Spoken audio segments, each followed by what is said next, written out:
When was the last time you took a leap of faith, trusting that everything is going to work out? Do you crave growth, or are you merely content with the status quo? If you want more out of your life, out of your career, and out of your relationships, you are in the right place. Take the leap and discover how to create a life by design rather than living it by default. Real success starts with you. Now here's your host, Colleen Biggs. All right, listeners, hello, and welcome back to another episode of Take the Leap. I am your host, Colleen Biggs, and we are on episode 191. We are getting so close to 200. You know, in our previous podcast, Lead Up for Women, Speak Up to Lead Up, we had gotten up to about 175 episodes, and then we rebranded and started Take the Leap. And so I don't think I've ever gotten to 200 episodes. This is going to be a very exciting time when we reach 200 episodes, which means we've had over 200 guests on the show. And each one of those guests have shared an expertise in an area that is helping you design your life the way that you want your life to be. I was just at a vision party last night. There were 4 speakers in a row. They all talked about vision and how important it is to have a vision, how important it is to get your vision on paper. And that was why they were doing vision boards. How important it is to have goals that have timelines to them and that are specific. So if you've not done this for yourself ever, that's the number one thing that you should be doing for elevated productivity is having a goal. So now you know every single day what you need to do to work toward that goal. And why I love that is so that I don't waste my time, my money, or my energy. And I've got Kyle VanDuser here with us today. He is going to be helping us in the area. Okay, this is really interesting because when he told me he was the author of the book Blue Collar Catholicism, I was like, bro, back up. We got to talk about this. But this man is a true patron. I have to tell you that I love everything about his approach, his heart. He's working with nonprofits. There's so much about him that I enjoy. And when I was introduced to him from my brother from another mother, Steve Romano, I said, you've got to be on my podcast because I want people that are like you, Kyle, that are doing so much greatness in the world to share your message on this platform. So we're going to get to Kyle in just a minute, so don't go anywhere. And before we do, I do want to thank today's sponsor of today's show, Ally Spine Center. What sets our office apart from other offices is our focus and expertise in treating degenerative spinal conditions, including disc disease, bulging herniated disc, spinal stenosis, neuropathy, sciatica pain, tingling and numbness in the arms, hands, feet, and legs, as well as severe and chronic neck pain and headaches. I literally went to them with chronic neck pain and they completely cured me. So I love it because they specialize in corrective care, like actually correcting it so it doesn't happen anymore. And they don't just treat the symptoms with physical medicine modalities. So in a lot of cases, they use pre and post images that help determine structural improvement of the spine. That's what we all need if that's your issue. So if you are suffering from any of that or know of anyone that is, you do not need to be in the Arizona area to be able to reach out and make connection with Ally Spine Center. You can call them at 480-809-4700 or visit them at allyspinecenter.com. And if you live in Georgia or North Carolina or Ohio or Seattle, Washington, they can get you in touch with a corrective care center in your area that can help you with that. So I highly recommend you utilize them as a resource for that. And we want to thank them for being a sponsor of today's show. All right, let's get to Kyle. Kyle VanDuser is the founder and executive director of Cypress Island Enterprises and the author of Blue Collar Catholicism. He's married to his beautiful wife. I love that he wrote that, Kayla. And together they have 3 young daughters. They live in a 2.5-acre homestead farm in Southwest Florida. By the way, I didn't know there were farms in Florida, so I just learned that. Check. And the lessons he learned while preparing for their farm led to the inspiration for his book. He graduated from, is that Ave Maria University? Yeah, Ave Maria. Is that how you say it? Ave Maria University? I should have checked with you first. With a Bachelor of Arts in Business and is working on his master's degree in theology at Ave Maria University. So he's coached multiple sports. He's been in youth ministry, in politics. Kyle's also been a character skills, life skills, and leadership skills coach for the last 15 years. I've never heard it's stated as character skills. So Kyle, welcome to today's show. Thank you so much, Colleen. It's a blessing to be here. I'm excited for this show. It's been great getting to know you. So much fun, my friend. So much fun. Okay, a character skills. Yeah. So those are skills that somebody creates their character. Tell me about that. Lay the foundation there for us. Yeah, I think in today's world, I mean, everything is so public, but a character is who you are when no one's looking. And so sometimes a lot of people will pretend to be one thing outside. And so a lot of us, unfortunately, because of the society that we're in today, have to learn actually who are we when no one's looking and how do we make that person better? Because no one's accountable to that. When it's no one's looking, then you're not accountable. So it's like you can be whoever you want. Your character can be whoever you want. And so a lot of us have to develop the discipline and the skills to be the person we want to be, even when no one's looking. And that's who we truly are. We can put on a facade or some kind of, front to try to trick people into thinking we're successful or we're popular or we're energetic. But who we are when no one's looking, when it's just us, that's who we truly are. And how do we make that person the best possible person we can be? So it takes a little bit of skills and training and also accountability to do that. So I've been doing that for a while, mostly in the middle school, high school, and college age realms, but it's kind of fallen over into even my friends, my community, and even some people that are older and more experienced than I am, who are like, man, I've kind of lost myself along the way. And so just trying to help them get back to grassroots of who they are. So I love that you're working with the younger generation because that's really where it starts. And I feel like the pandemic really did a number on them, and they're really lost these days, that they weren't prepared for that disconnect and that isolation. And it really damaged a lot of children. And I don't know if they have the skills or understand what it takes to come out of that, or what happened to them, or why they feel that way, or validating it's okay that they feel that way. I've always had this visual. So come with me on this little journey for a second, Kyle. I've always had this visual that if I was a drone and I could fly over houses and they were all glass, what would I see? Yeah. Right. Can you imagine what people do behind closed doors? Now, I have to say, I kind of feel a little boring because I am exactly the same person and have the same energy and do everything exactly the same in private as I do in public. Why? Right. Because I just wouldn't be, I've always been that person that says, I can't lie because it's exhausting, because I told a lie when I was younger about a dog that was my grandparents, and the dog jumped out of my hands and then he kind of landed and hurt his little foot. And then I felt so bad because I loved this little dog. And then everyone was like, what happened to Fluffy's leg? And I just stayed quiet. And I was like, I can't tell them it was me, but it wasn't my fault. The dog just jumped out of my hands.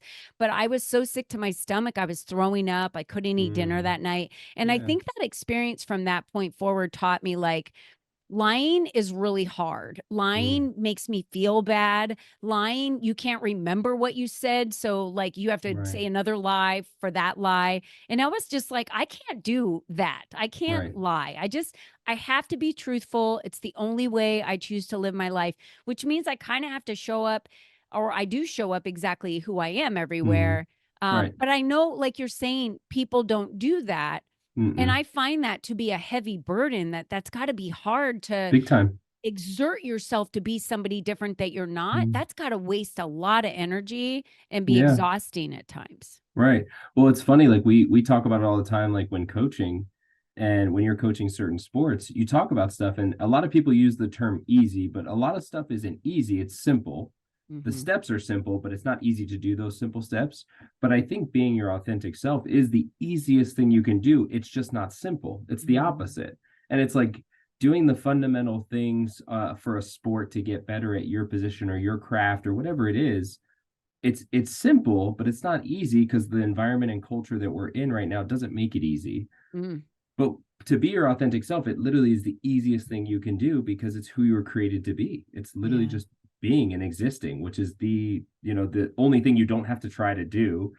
but it's not simple because, again, because of the culture and the environment that we're in today. And that's changed throughout time. But right now, just with this, with the pandemic, with social media, I mean, those are all amazing instances that are like groundbreaking things that have happened, but you were born for such a time as this. And so you need to be able to be authentic in that space. Otherwise, you're not fulfilling your purpose, because you were actually born. You were born, unfortunately, and this, a lot of kids don't want to hear this today. They were born to go through the pandemic. They were born to be alive during social media. Now, what are you doing with it? You were specifically born to do that and to be here at this time. How are you fulfilling your greatest purpose, which is being born during this time? And so a lot of people don't do that. I'm just not sure. I always question, like, God, why didn't you just put me down in a pioneer dress? I think I would have been a little better at that time. Yeah. I think a lot of people are heading back that way too. It's like, where's the simpler time? You know, where's the Anne of Green Gables 25 book years or ago, something? you know, was simpler. Yeah. I remember a job I started back in 2000, and we literally had a room. It was called a mail room. And we had just all this mail for all of the business owners that we worked with. And you would just put mail in them and then put it all in a package and mail it out once a week to them. Right. Crazy. Crazy that, you know, the internet and email just started where you could email stuff. It's so crazy to think that that wasn't that long ago, like 24 years ago. But well, yeah, it's like I was just doing my calendar today for our alumni communications, and I'm sending out probably about 40 mass emails this year, and I'm sending 2 letters.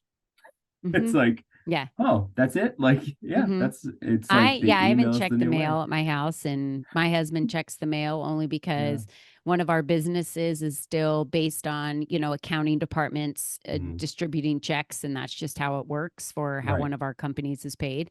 So he's always going to the mailbox, right, for those types of things. But you know, I love to send cards still. I'm one of those people that love to appreciate people and send cards and gifts and small little things that just let them know I'm thinking of them. And even and I will say in today's world that is so rare. So they love that even more when they get it. It makes a bigger impression than it used to in the past, when the only way to communicate was really through letters. So let's get to this blue collar Catholicism, because that was a birth really of this, you working on this farm. So give us the story. Why did you and your wife move to this farm? Tell us kind of how that all happened, because you have a very interesting story in how this was all built. Yeah, so without getting too much into the weeds, I mean, we started doing some research on, you know, nutrition, on simpler living, on a bunch of different stuff. But what happened was the pandemic kind of shocked me into a different mindset, which now I call the blue collar mentality. And what I realized was during the pandemic, I am reliant on a lot of people I've never met, a lot of industries I don't even pay attention to. Because things were shut down, and all of a sudden these things were not available to me. And I realized, wow, I'm very reliant for bare sustenance on these industries, and I'm not in control of those industries, you know?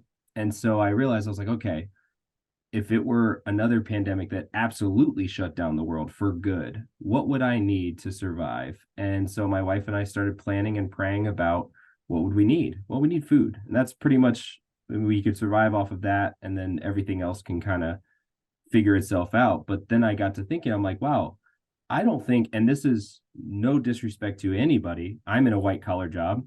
I don't think I can think of a white collar job that if it went away tomorrow, we would suffer as a society. You know, they all provide a service, and they're amazing things. There are amazing industries out there. But if it weren't for the blue collar type mentality, working, you know, dirty with your hands, getting stuff, putting seeds in the ground and growing plants for us to eat, we literally wouldn't physically survive. So it kind of spurred this mentality in me to, okay, what can I do to be less reliant on other people, provide for my family, keep them safe, and do what I'm called to do, which is lead them towards a more sustainable existence. And then I started to think about, well, if I had a blue collar mentality with my faith, then no one would starve spiritually that's around me. And so in the same way that I was reliant on so many people, a lot of people are reliant on me and my experience, my life choices, my life, you know, learnings and the lessons that I've learned and the position that I've been put in to spiritually and emotionally be fed. And so I also have to have the same blue collar mentality to feed the people around me with what I was put on this earth to do. And so what I did is I wrote the book as a challenge to everybody to do that, to look at your sphere of influence, who's relying on you for spiritual, mental, physical growth, and even like a physical growth. Maybe it is building your own farm, or maybe it's just supporting the local farm stand next year, whatever it is. But this book was really to kind of help you find your purpose, especially with your faith, and then also how to do that. So putting people in your life that keep you accountable, people in your life that mentor you, people that you're mentoring, and then building your kingdom around you and making sure that that's sustained. And so that was kind of the whole idea behind it. Was I realized that, in the face of tragedy and in the face of uncertainty, I was like, okay, something my dad always taught me was you can only complain so much before you find your part in the solution. And so people were whining and complaining about the pandemic, and I was like, no, there's something here. And eventually God, opened my eyes to what it was. And so it led me down the path to write the book and build a farm and do all kinds of crazy things in the last couple of years that I would never have done. in every recession that happens, there are so many amazing businesses born out of that, and businesses that thrive. And then there will always be the victim mentality of businesses that forever will go away, and their only blame is that recession. Right. And that, and I remember fighting through the recession, being in a business where business owners were opening businesses, right and left. And then all of a sudden, we've got all these amazing projections, and they're paying the highest rent rates because things are going great. And then it just crashes, and it's like no one wants to spend any discretionary dollars. Everybody's freaking out. And the landlords are bleeding right and left because every single one of their tenants can't pay. And it's like, you're not, the landlord's not the only one bleeding. We're bleeding, and the customers are bleeding. So we all need to come together and find a solution for this. The banks are bleeding, right? Every single one of them down the road start to fall. We're having issues. So it was really about coming up with a solution that served everybody, and made that a win-win. So I just love the blue collar mentality, because you're right. And I don't think we're ever above anyone in anything that we do. It takes all of us. And when you wrote it about blue collar Catholicism, if someone is of a different religion, would they still find this book to be helpful in finding their purpose through faith and all of those actions that you have in the book that really guide them? Yeah, so the main target of the book was Catholics. I mean, it is a call to evangelize with a blue collar mentality for Catholics. But the way that I wrote it with a couple friends of mine who aren't Catholic. They're devout Christian men, and they helped me edit it and make sure that the audience was the audience, but also that it was versatile to everybody else. And so I think that anyone who picks up the book can really get some really good structure on how to build their kingdom around them. As well as maybe some even some strategic things to actually implement in their life, to kind of get that mentality a little bit more. So I think it's kind of versatile in the way that we wrote it, because even though I'm getting my degree in theology, I always wanted to be almost like non-academic and just very like personable and relatable, without compromising the message. And so that's kind of how we approached it, and it seemed to work out once we put it all together, which was really great. So beautiful. Yeah. So all the changes through the pandemic that happened for you, what does your life look like today with your beautiful wife, Kayla? Yeah. What is that? What does the farm look like? What have you achieved? What you wanted to achieve? How are you serving others? What does that look like? Yeah, so the biggest thing that happened was before the pandemic. I mean, I was putting in probably 65 to 70 hours a week at the church and gym that I was running. We built a gym, a 33,000 square foot gym attached to the church so that we could outreach to more people through sports, arts and music, social experiences, all kinds of stuff. And so I was spending 65, 70 hours a week almost building those kind of pseudo businesses that were part of the church's ministry. And then when the pandemic hit, it kind of restructured my thought. Like I definitely am an energetic person. I like to work all day, every day. Even my wife's like every weekend, she's like, you can't just sit down and relax. You're either completely like vegged out, exhausted, sleeping, or you're moving. And that's kind of how I operate. That's me too. So I'm I was either like, passed out yep. or I'm moving. If I'm awake, I'm 0 or 100, nowhere in between. And Same. so On yeah, or off.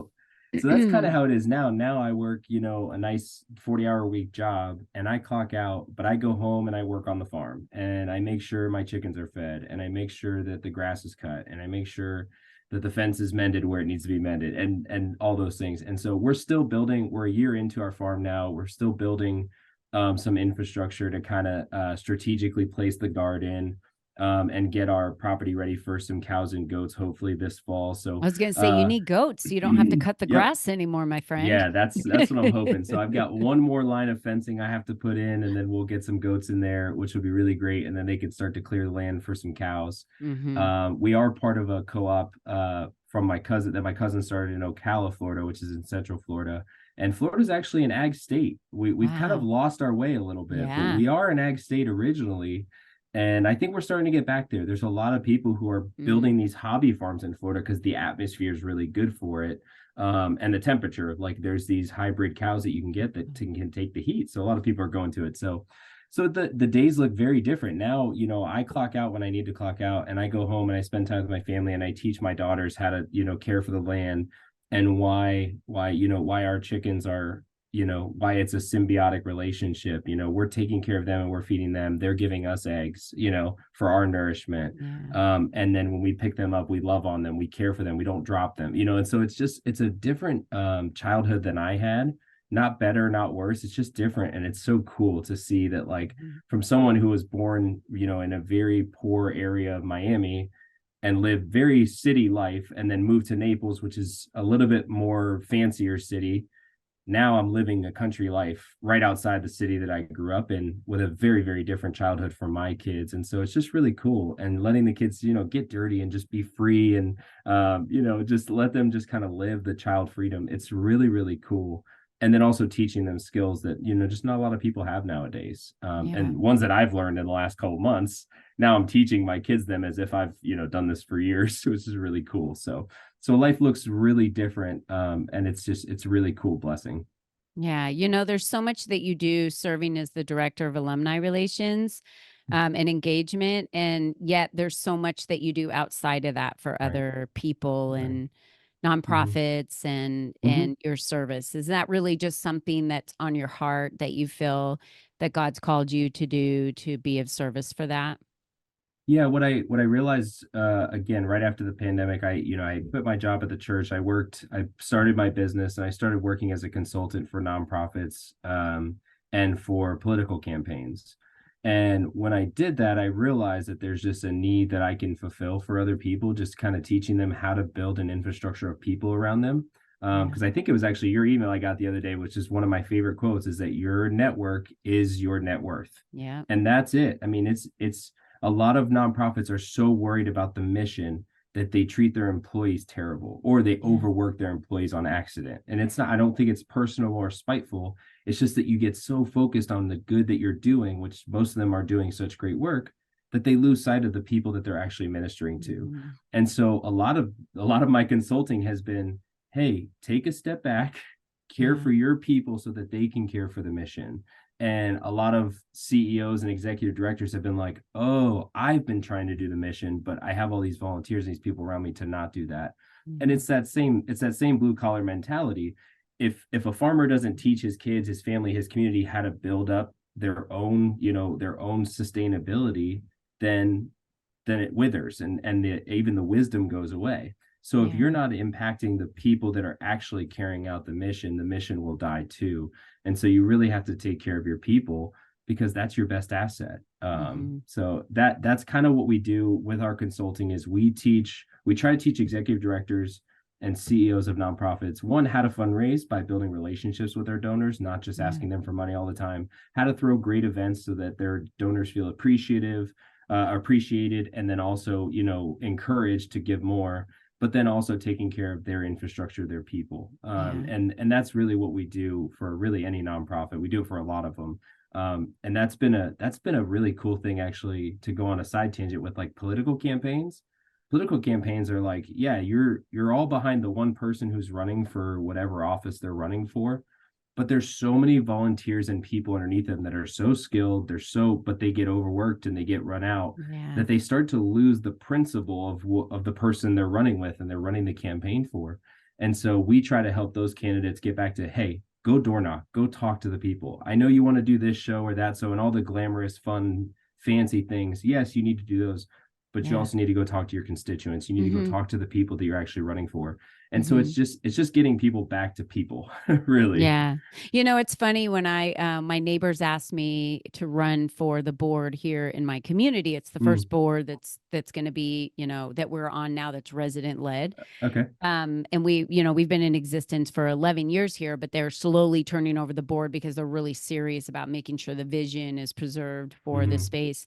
Right. And when my neighbors asked me to run, I was like, I don't think anyone knows me. They were like, everybody knows you because you volunteer everywhere in the community, and the first thing I said was, if I do this, then I'm with the people for the people, because that to me is the most important part. Is they need to know they have a voice in this, and they don't feel like they've had a voice because it's been ran by a company that is overseen, right? And so now if it's residents coming on the board, they need to know that their voice matters. And so if a neighbor texts me when something comes down, from the board or whatever it is, I'll get text messages that say, hey, can you fill me in on these details and help me understand this a little bit better? And I love that, because no one tries to attack me. They're saying, like, I want to understand, because some people are upset about it. Some people are for it. Where do you stand? And what's behind it?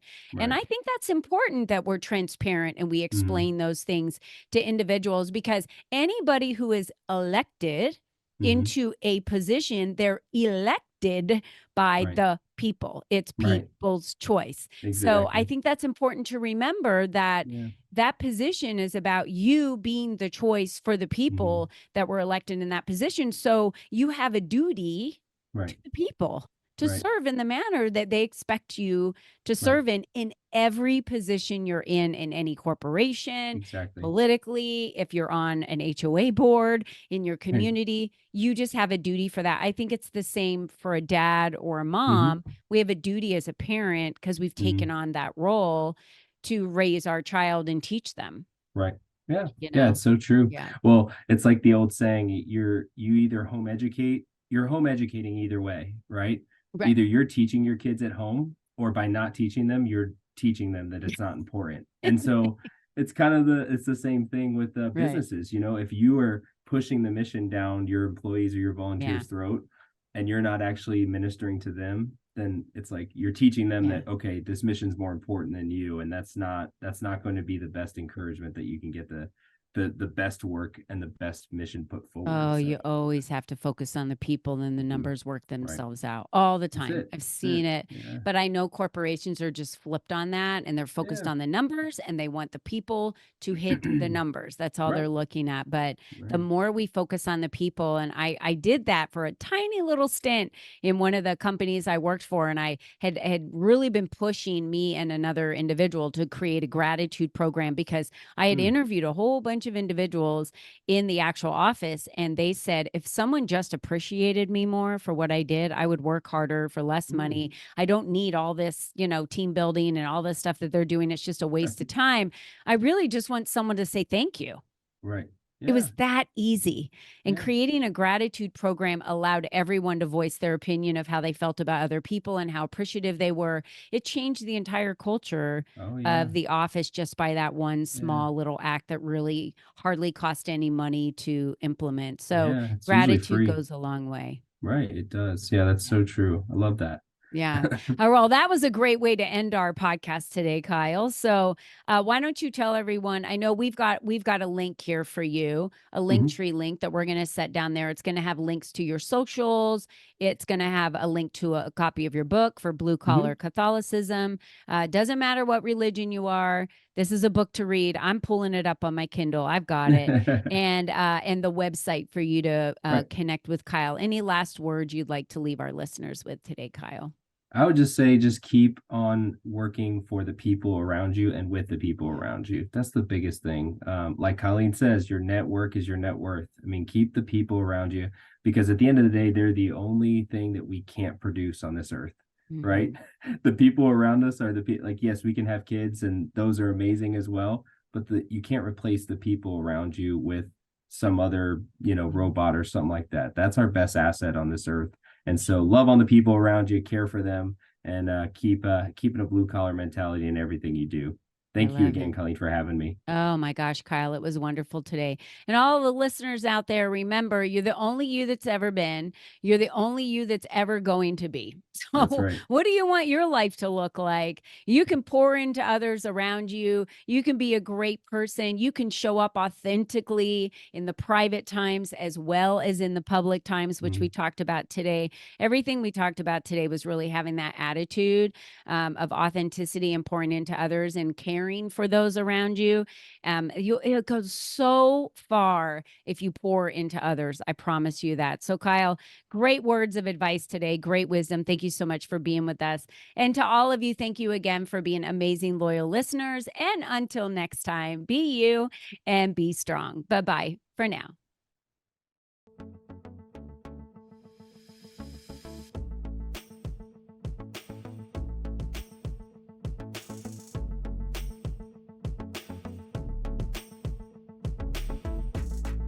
We hope you enjoyed our show today, as our guests shared their secrets on designing their life by taking the necessary leaps to expand their influence and attract the right people and clients into their lives. To start these easy steps for yourself, be sure to visit www.colleenbiggs.net/freebies to download the 7 ways to increase your exposure today.